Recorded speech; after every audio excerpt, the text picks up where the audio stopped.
नमस्कार, आप देख रहे हैं IQG न्यूज। क्या वेस्ट बंगाल चुनाव के बाद अब ईवीएम पर सबसे बड़ा विवाद शुरू हो गया है? राजनीति और इलेक्शन कमीशन दोनों अब सीधे आमने सामने दिखाई दे रहे हैं। टीएमसी नेता अभिषेक बनर्जी ने इलेक्शन कमीशन ऑफ इंडिया को खुली चुनौती दी है। सोशल मीडिया पोस्ट और बयान में उन्होंने मांग की कि इस 100 खास असेंबली कॉन्स्टिट्यूएंसीज की पूरे दिन की सीसीटीवी फुटेज सार्वजनिक की जाए। खास तौर पर दोपहर 12 बजे से शाम 6 बजे तक की फुटेज जारी करने की मांग की गई है। अभिषेक बनर्जी ने दावा किया कि उनके पास ऐसे दस्तावेज और सबूत हैं जो ईवीएम सीरियल नंबर्स और फॉर्म 17C के बीच मिसमैच दिखाते हैं। इतना ही नहीं, उन्होंने कुछ ईवीएम्स की बैटरी को लेकर भी सवाल उठाए। उनका दावा है कि पूरा दिन इस्तेमाल होने के बावजूद कुछ ईवीएम काउंटिंग सेंटर्स पर 90% से ज्यादा बैटरी चार्ज के साथ पहुंची और उनका कहना है जो लोग मशीनों को समझते हैं वो जानते हैं इसका क्या मतलब है। इसके बाद सोशल मीडिया पर ईवीएम और इलेक्शन ट्रांसपेरेंसी को लेकर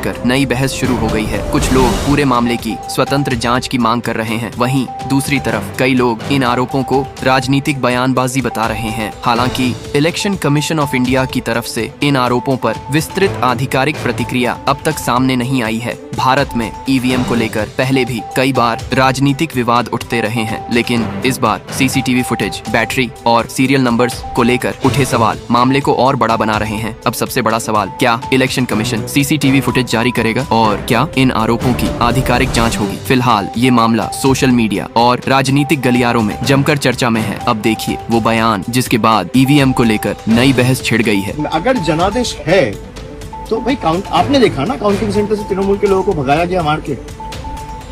वो सारे सीसीटीवी फुटेजेस रिलीज करे। भाई इलेक्शन कमीशन कुछ भी करते हैं तो आप लोगों को मीडिया में दे देते हैं रिएक्शन व्हाट्सएप ग्रुप में। तो सीसीटीवी फुटेजेस रिलीज कर दे कि काउंटिंग सेंटर में नहीं हुआ है, हम मान लेंगे जनादेश। मेरा चैलेंज है कि सीसीटीवी फुटेज काउंटिंग सेंटर का मैं 100 ऐसे देता हूँ आपको एसी, इलेक्शन कमीशन 10 रिलीज कर दे। काउंटिंग सेंटर का पूरा दिन का सीसीटीवी फुटेज खास करके 12 बजे के बाद से 6 बजे तक 6 घंटा रिलीज कर दे।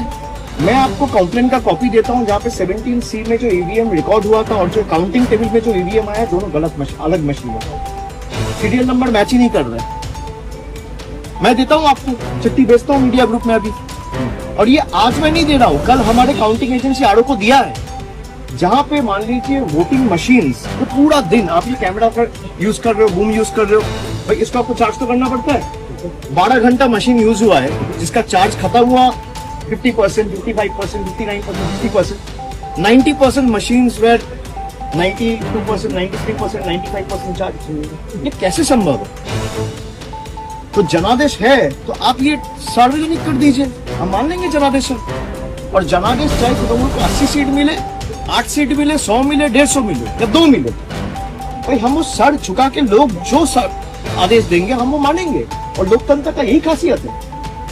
लेकिन जिस तरीके से आपने माहौल बना के लोगों को वोटर लिस्ट से बाहर करके जोर जबरदस्ती, कभी ईडी, कभी सीबीआई, कभी एनआईए से इनको नोटिस दिया, और ऐसे भी लोग हैं जो काउंटिंग एजेंट्स थे कल, उनको भी नोटिस दिया ताकि वो काउंटिंग में नहीं जा पाए।